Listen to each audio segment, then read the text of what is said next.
You're tuned in to Oilers Nation every day with Kailer Yamamoto, live every weekday on the Nation Network YouTube. Welcome into a Sherwood Ford Giant game day edition of Oilers Nation every day with me, Kailer Yamamoto, coming to you live from the Sports Closet Studio. Another matinee for the Edmonton Oilers, one of a million Saturday afternoon matinees for the team, and boy, could they ever use a big victory. We will be breaking it all down. As always, we are live on the Oilers Nation Twitter, on the Oilers Nation Facebook, and on the Nation Network YouTube, where we want to hear your comments. I see Rusty, Electronic Jordan, Adam, Danger Suede. Everyone's rolling into the chat. Head over to our YouTube, hit the subscribe button. If you're already there watching on YouTube, do me a solid, hammer that like button as well. It would mean a lot to me.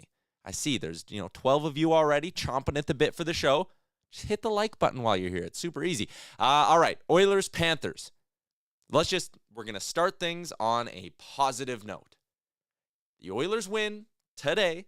They come out of a road trip in which they faced 3 legitimate Stanley Cup contenders and another playoff team, and they could come out of it 500 with 4 of the 8 points. That is a damn good spot to be in. I'll take it. Let's bring in Liam Horrobin, who I know believes the Edmonton Oilers will get a victory here tonight. Liam, you feeling it? You feeling good? It's a Saturday. The sun's out. Weather's not too bad. Yeah, the weather's not bad. I got my Matthew Tkachuk turtle t-shirt on, so that's got to give us some good vibes. I got my lucky socks on, which I wore against Tampa Bay the other day. We got a lot of good mojo going on in there. A good breakfast, so I'm hoping for the best for the Oilers today. Hopefully they were well rested after a tough loss the other night, but got to be positive. You know what we're going to have to talk about right off the bat is people are saying in the chat that I look like I could star as a 1980s detective. So let's get a little zoom in here. What does everyone think? Huh? It's terrible. It's terrible, but I don't know. I'll keep rolling with it. Anyways, the chat, I saw Adam was already saying that stash. Yes, I'm keeping it. I will keep it. And maybe if it sparks an Oilers winning streak, maybe I'll go until the Oilers lose again. But anyways, I'm loving the optimism we're seeing in the chat already here. Liam, you mentioned it. You're rocking that turtle shirt. Matt Tkachuk coming back today after a 2-game suspension. If this, how the NFL, they suspended Deshaun Watson right up until his game against the Houston Texans. I feel like the NHL really didn't, and that's maybe a bad comparison, but I feel like the NHL didn't want Tkachuk to miss this game. This is going to be good theater with Matt Tkachuk back in the lineup. Yeah, it is. And when it happened, I didn't even think about it. And obviously looking at the road trip, you see is oh, how convenient. Edmonton roll into town the day Tkachuk's back. I mean, it's a televised game in the U.S., right? So yeah. I'm sure they want all the drama they can have. To be fair, he probably deserved a couple more games for what he did, but yeah. For entertainment value, I'm excited to see Tkachuk go up against the Oilers. It's a shame the Oilers obviously won't have Kane to be that little bit of an agitator for them, but the real Klim Shady, as Bag Milk called him yesterday, Klim Kostin will be in the team for the Oilers, so hopefully he can kind of bring that edge, and maybe he's the one who kind of engages with Tkachuk a little bit, because he's going to be out there trying to stir some stuff up. He's going to do something, yeah. That's, I mean, we all know Matt Tkachuk well enough now to this point that, yeah, it wouldn't surprise me at all if he was the one stirring anything up. We're going to get to our keys to the game. We're going to do all of that good stuff here, our lineup report. But first, let's take a look at kind of what we know about this Florida Panthers hockey team. And early in the year, they were actually decent at playing low-event hockey. They were great at suppressing shots and things like that. But over their last 7 games, that's kind of taken a bit of a turn. They've turned into this just high-event hockey team. In their last 7 games, these are the total number of shots on goal. 77, 83, 77, 83, 63, 84, 73. 70-plus shots on goal in 6 of their last 7 games. Keep that in mind when we start talking about keys to victory tonight for the Edmonton Oilers. This is a Florida team, and maybe it had something to do with Aaron Ekblad being out of the lineup. They've been missing their number 1 defenseman, but I also think it's a comment on, you brought in Matt Tkachuk. You lost Jonathan Huberdeau, who's a pretty decent two-way forward. You lost Mackenzie Weegar, who was maybe your best pure defensive defenseman. You lose Aaron Ekblad to injury. I don't know. I think this is a Florida team that could maybe be exposed more than the Florida team last year. You drinking orange juice? A little orange juice in my Oilers Nation cup. I love that. Oh, you should have given me the heads up. We could have been OJ boys today. Anyways, Florida's playing a lot of high-event hockey recently, is my point, and I think that's an area where maybe the Oilers can expose them a little. We've seen this team. Think about the game against Carolina. No, not the most recent game against Carolina. Think about the game at Rogers Place against Carolina, and that was a game where it was really back and forth. There was a ton of shots on net for either side, and Edmonton found a way to come on top. I think that's a style of play that the Oilers should be okay with, a style of play, a style of game that should benefit the team as well. Yeah, I think, like you said, this feels like a very unfamiliar Florida team, I guess. It feels a lot different. Like, you listed a few of the guys aren't there anymore.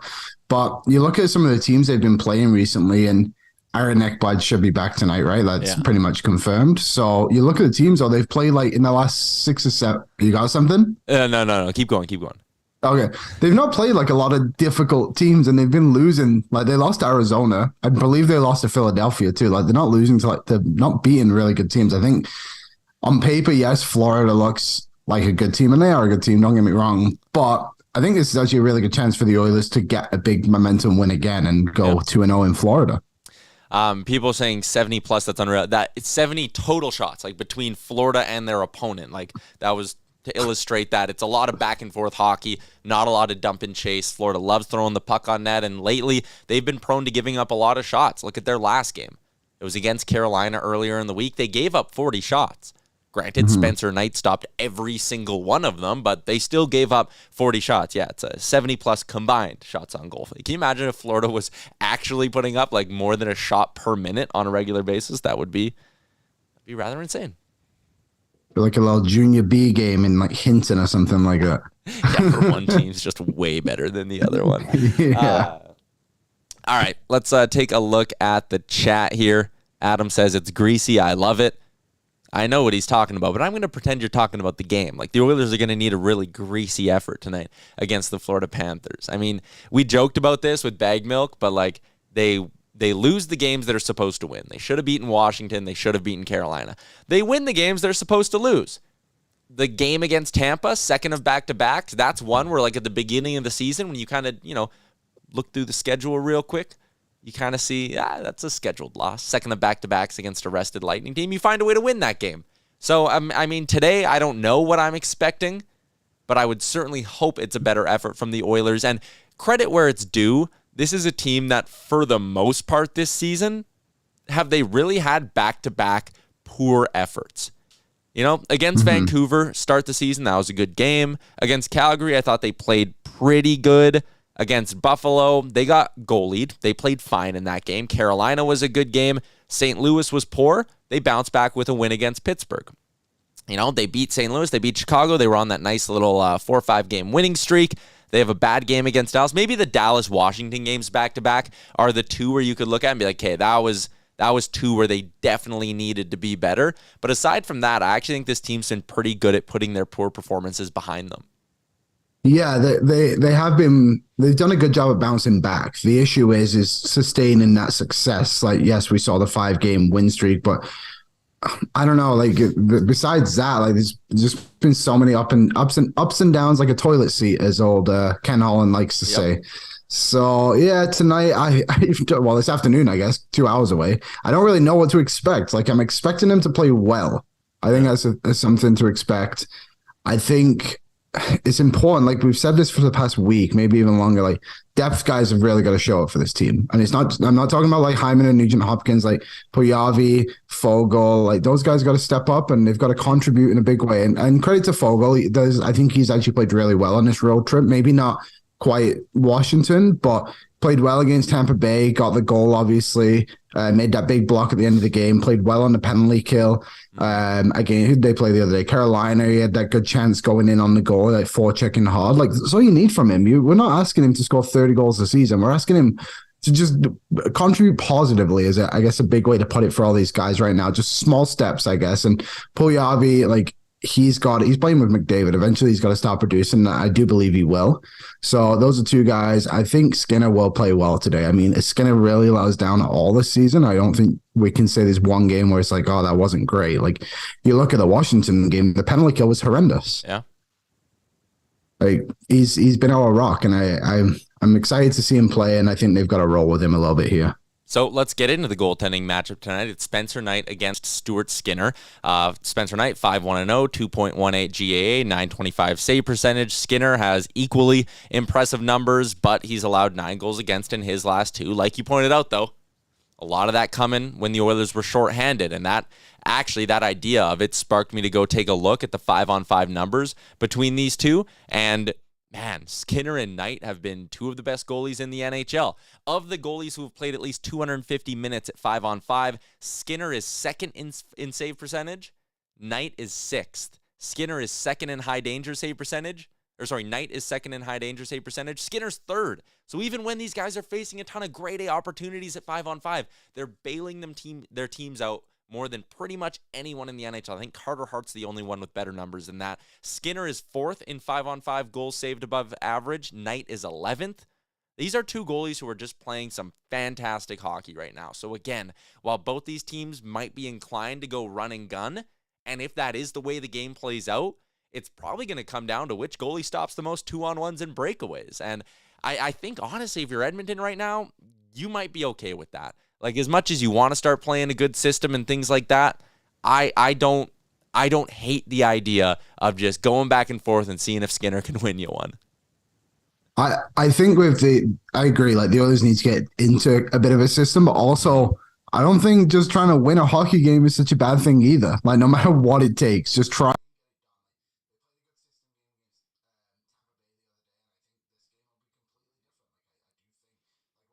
Coombe said yesterday in our show, he's like, these Florida games are always weird. He's like, I think it'll be like 9-7 this afternoon. Like, so it's crazy stuff like that. I am expecting a bit of a wild game, but yeah, I think a run and gun would benefit the Oilers really well too. Yeah, I don't hate the idea at all. I know we are having some audio sync problems when it's both of us on the screen, so I apologize to that, everyone in the chat. If I'm being honest, I don't know how to fix it, so we're just going to kind of keep rolling with it. B Clean says, hey, Skinner, we got this. Electronic Jordan, I miss Jay and his sexy flannel. Yeah, we miss Jay too. He's just feeling under the weather today. Nothing crazy. So Jay's sitting this one out. It's just Tyler and Liam today. Adam says, I want to see Darnell play like a $9 million D-man. Here's my thing with that. I agree that there have been some games this year where Darnell Nurse has not been great. 100%. 100%. If you have the expectations on him to be Cale Makar, Miro Heiskanen, or any other $9 million D-man or players who are close to $9 million, you're going to be disappointed more nights than not. And that's for a couple of reasons. One, the Oilers had to buy UFA years with that contract. You know, there's a difference between signing a 27-year-old player and a 22-year-old player. The guy who's 22 is going to cost you way less on a long-term deal. It's why the Oilers probably shouldn't have bridged Darnell Nurse twice. He costs you more because you had to buy a ton of UFA years. You've identified him as a piece of your core. You keep that guy around. Did they overpay him? Sure. Seth Jones was getting big money. Zach Werenski, who's, again, 3 or 4 years younger, he got big smoke that summer. Everyone was getting big smoke. You had to pay up for Darnell Nurse. Could they have maybe not done it after a strong season like they did? Sure. Yeah, I guess. But did you want to run the risk of having Darnell Nurse unsigned until January? Until February, until the next offseason? A guy who's tight with Connor McDavid, who fits in really well with this core, a drafted and developed top-pairing D-man, and he is a top-pairing D-man, even if you might not want to call him a legitimate number one. Would you have wanted to run the risk of that guy going to unrestricted free agency? Because I wouldn't have. So if you go in this with I need him to play like a $9 million D-man, you're just going to be miserable. He's not going to be that guy. But what is he going to do? Well, I think there's no denying he's the Oilers' best defenseman. He's going to go out there and give you 22 to 25 minutes a game for the bulk of the season. He's going to do it while going up against the best players on the other team 9 nights out of 10. And is he going to make bad turnovers? Sure, that'll happen. Is he going to jump up in the rush a few times and leave you shaking your head going, man, defense first? Yeah, probably. Is he going to lose his man in the offensive zone? Sure. But I also think there's something to be said, one, about the expectations, and two, he's on the ice for, again, 22 to 25 minutes a game. He plays more than any Oilers defenseman. That in itself means you're going to see a couple more mistakes just because of the volume of minutes a guy like Darnell Nurse plays. So he's not going to be Victor Hedman. He's not in that class. but he's a damn good defenseman, and if you try to imagine this blue line without him, it's frightening. And that's why the Oilers need to go get another left shot defenseman at some point. Obligated to say Carson Soucy's name right now. But if you can go get another left shot D-man who can shut down the other team and can play in that kind of a role, you know what's going to happen? Life's going to get easier for Darnell Nurse. All of a sudden, if 16 of his minutes are against the other team's elite competition, well, maybe now only 11 minutes of them are. And in the other 11 minutes, he can be starting in the offensive zone, out there with McDavid, playing on the weak shifts, getting the other team's third and fourth line. And maybe Darnell Nurse looks better because you surround him with more talent. Again, remembering what that guy did in the playoffs when he was basically skating through an injury that should have kept him out 3 months, and he played through it and still gave the Oilers solid enough minutes. That can't be forgotten either. So yeah, the Oilers need another left shot D-man, because think about this scenario. What if Darnell Nurse were to get hurt and miss the next 2 months? What does the left side of this blue line look like? Liam, that's beyond frightening to think of a scenario where either Nurse or Kulak gets hurt, and what are you running at that point? Ryan Murray in your top four? I think people need to cut Darnell Nurse a healthy amount of slack right now. Yeah, he's such an important piece of this team. And whilst you were saying that whole speech, all I kept thinking of, did everyone just kind of forget what he played through in the playoffs for this team and literally put his body on the line in a horrible way? And hey, don't get me wrong, he wasn't great by any means in the playoffs. But right now, I think we're seeing a pretty good Darnell Nurse, and he's playing minutes that, yes, I understand he gets paid $9.5, so he's got to play as many, you want to see him play max minutes, but also he's the best player on this blue line, and he helps the Oilers in so many different ways. You've also got to remember he doesn't play any power play. He plays every now and then, right? But he's the third defenseman on the power play, and he still puts up relatively good offensive numbers. I think we got to cut Nurse a lot of slack considering what else is going on this blue line right now. And like you said, if Nurse goes down, then yeah, Kulak, I guess, steps up. But then you have Ryan Murray as your left shot second line defenseman. And I know he was a second overall pick, but he really doesn't play like one right now. Yeah. A lot of people in the chat saying they miss Duncan Keith maybe more than we thought. And I guess that's fair. I think you need a veteran like Duncan Keith in your lineup. And I think he did a lot of good things for a guy like Evan Bouchard as well. But if Duncan Keith didn't retire, what's your cap situation? You'd have an extra $5 million on the books. Now, some of you might say, well, maybe you wouldn't have signed Jack Campbell. I don't think we can do that quite yet. The reality is you either would have had to walk yourself into a bad trade with Puljujarvi or Foegele, and then also not re-sign Brett Kulak. There's your Keith $5 million. So ask yourself, what are you better with? Foegele/Puljujarvi plus Kulak or Keith? I think the answer there is the forward depth and the defenseman who's actually probably better in his own end. That Brett Kulak contract's fantastic. Or you wouldn't have Evander Kane. You can sit there and be like, well, he's hurt now. Who cares? Okay. But would you rather have Duncan Keith or Evander Kane? Because the cap hits are more or less a wash. I would rather have Evander Kane. So they missed Duncan Keith, but Duncan Keith couldn't come back and have this team be built the way it is. You need to go get a cheap defenseman. Someone mentioned Scott Mayfield. He's a righty. Could he play the left side? I have no idea.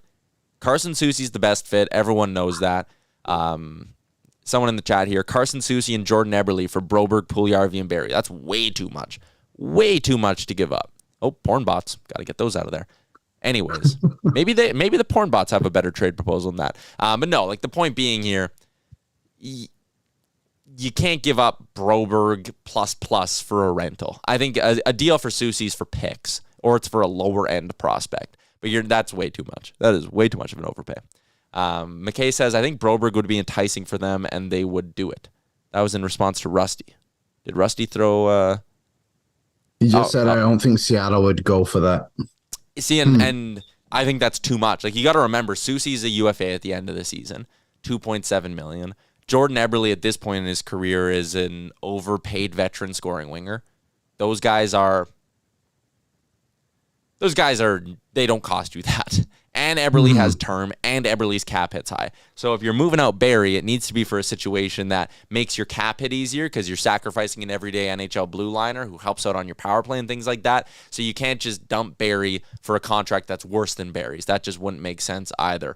Seattle would be jumping all over that, especially Broberg and Barry for Soucy and Eberle, I wouldn't do. Never mind the Puljujarvi thing mixed in there as well. So I don't think if you're going to move Broberg, it's for someone who is going to be here for a minute. Or sorry, more than a minute. Like, trading him for a rental doesn't make sense. I think the thing is, I just don't see the Oilers moving Barry at all this season. Or maybe he's more of an off-season move also. Like, you're taking him out, and he's an everyday NHL player. Like, call him what you want. Like, I know his defensive work isn't great, but it has improved to his credit, I suppose, great in the over the last playoffs year. Last year when he played with a good partner. Sorry. Yeah, and I think if anyone's going to get moved on this team, it's probably one of those $3 million forwards.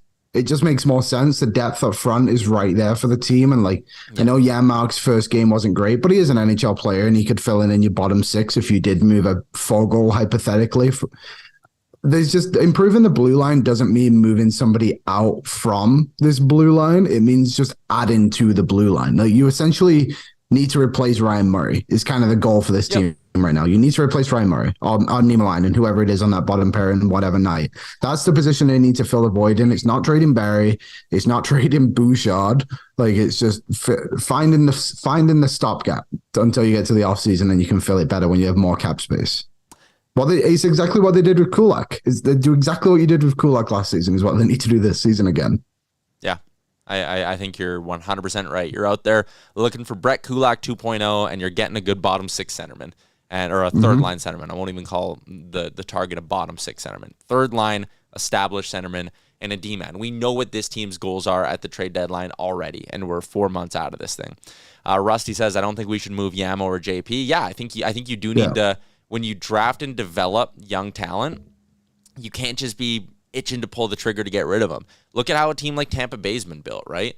How many of those guys that contributed on those Stanley Cup teams were A, late bloomers, B, they were also guys who they drafted and developed and they became complementary players. Alex Killorn, Andre Palat, I know he's gone now, but Andre Palat was a prime example of it. Braden Point's an extreme example because he was a second-round pick that they just somehow nailed. But Tampa Bay goes out and actively looks for other teams' Puljujarvis and Yamamoto's, right? They go give up picks for Brandon Hagel. They go give up picks for a guy like Nick Paul. They keep and develop guys like Ross Colton as well, who's just another diamond in the rough that they managed to dig up. They go Anthony Cirelli, another example. Like, that whole team is drafted and developed forwards. And while you need to at some point push the chips in and make some trades and things like that, I also don't think you can sit there and just move on from every prospect you have at every level because I want this rental, I want that rental. While you may keep 80% of your attention on loading up at the deadline, you still got to keep 20% kind of going, okay, Connor McDavid and Leon Draisaitl are going to be here for a while. We want to win a cup this year. The Oilers are in a great spot to win a Stanley Cup this year. I still believe that. But if you just sit there and go, we're trading Yamo, trading JP, trading Broberg, trading the first-round pick, what's going to happen is 2 years from now, you're going to sit there and have a bunch of aging veterans, no second wave of young talent that's cheap and helps you against the cap, and you'll have had fewer draft picks for the last 2 drafts. So it's just not ideal. You need to pick your spots is what I'm getting at here. I think a good example of that is the Florida Panthers, right? Like, they've literally just shipped everything out to try and win a Stanley Cup, and now they're in a spot where they just don't have that depth in the organization like they did 3 years ago, and they weren't able to accomplish it. I think it's times like this where things are not looking awesome for the team that you appreciate having a general manager like Ken Holland, who is patient and knows what he's doing. Like, this man's won the Stanley Cup, whatever you want to say about what era and all that kind of stuff. Like, he was able to accomplish it, and he's been in the NHL for a long time for a reason, and I'm glad he's our GM. All right. Rusty in the chat says, I also think that this trade talk in early November is nonsensical. Kenny won't make a move until closer to the deadline. You know what? Damn it, Rusty, you're right. It is nonsensical. So let's get back to this afternoon's hockey game, the one that's happening in about 90 minutes. Here are your projected lines for the Edmonton Oilers. Connor McDavid with Ryan Nugent-Hopkins and Jesse Puljujarvi. Jesse Puljujarvi, 9 shots on goal since getting moved up to that line. No goals. They need him to get going. Leon Draisaitl with Zach Hyman and Dylan Holloway. Oh, you're not going to get a better chance than a penalty shot for your first NHL goal. Holloway was buzzing. Bad turnover aside, I thought he had a really solid game. Ryan McLeod with Warren Fogle, and you see just an Oilers jersey there. That's because it's Klim Kostin's NHL debut. Oilers debut, I should say. My bad there. Called up from Bakersfield. He is in the lineup as the Oilers are expected to go 12-6. Devin Shore with Derek Ryan and Matthias Janmark. If it was me, I'd be rolling 11-7 with Shore out of the lineup tonight. We'll see in about an hour when the Oilers take to the ice for warm-up if that's what they end up doing. The blue line, Nurse back with Barry. Interesting that they're reuniting that duo. Kulak with Bouchard. I like that. Give Bouchard a steady defensive presence. Why not? Ryan Murray with Cody Ceci. That makes me a little bit nervous, but Cody Ceci is your best peer defender on the right side of things, so maybe there is a little bit of logic in terms of putting him with your worst left shot D-man. So anyways, that's how the Oilers are expected to line up tonight. Liam, would you go 11-7 or 12-6 this afternoon?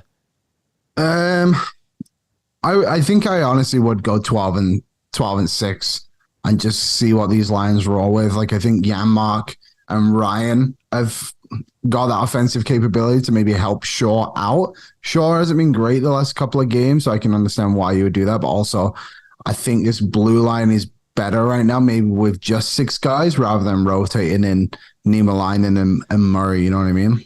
Yeah. And I think that's also a fair point. Let's look at how the Florida Panthers are going to line up tonight. That top line, Carter Verhaeghe with Alexander Barkov and Matt Tkachuk back on that Florida Panthers top line after serving a 2-game suspension he got for high sticking or putting his stick in the cage of Kings goalie Jonathan Quick. Carter Verhaeghe on a hell of a run right now, averaging just over 4 shots on goal per game. 4 goals in his last 5 games.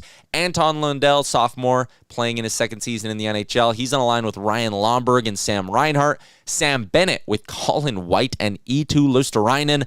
Eric Stahl, the veteran, with Patrick Hornquist and Nick Cousins. Eric Stahl, one of the best stories in the NHL this season. Didn't play last year. Managed to go to Florida's camp on a PTO. Cracked the team. He's now playing almost every day. On the blue line, it is going to be Mark Stahl with Aaron Ekblad back from his injury. Gustav Forsling with Brandon Montour. Brandon Montour is having an unreal offensive season on that Florida blue line. What a pickup he was.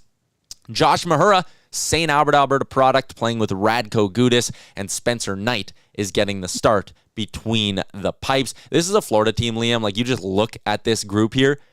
They aren't as scary as they were last year. They're not as deep as they were last year. They're missing a guy like Anthony Duclair. They don't have Jonathan Huberdeau anymore. I know they have Tkachuk now on that top line. They also lost a guy like Frank Vetrano, who did a good job putting up offense. Like, they're not as deep as they were last season.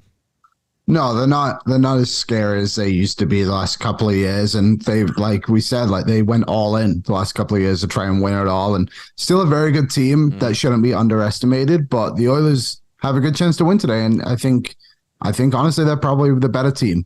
When it comes down to it on the day, the Oilers can be better than the Florida Panthers. I don't disagree with that at all. This is the NHL's 4th ranked offense in terms of the Edmonton Oilers, going up against the Panthers, who are ranked 13th in goals for per game. The Oilers have struggled to keep pucks out of their net as of late, but Florida on the season as a whole averaging 3 goals against per game, and that's with this little heater Spencer Knight's been on, only allowing 10 in his last 5 appearances. The Oilers, though, 28th in the league in goals against per game. They're going to have to figure out that number tonight, even if Florida isn't necessarily as scary as they used to be. Let's get to our game day betting report, brought to you by our friends at Betway. The Oilers are road dogs. They won earlier this week against Tampa Bay when they were road dogs. Liam, plus 145 on the money line. Is that intriguing you? You always got to chase the juice. You never know what's going to happen when they go down to Florida. I don't dislike it. Plus 145 for a team like the Oilers, who are very good.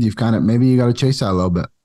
Yeah, I will be. I think the Oilers are a decent money line spot here tonight at plus 145. Like we said, road underdogs this season. Just trying to see the Oilers when they are underdogs so far this year, kind of what their record is. While I'm looking that up, over under at 6.5. Do you have that up there for any particular reason? Do you like either side of it?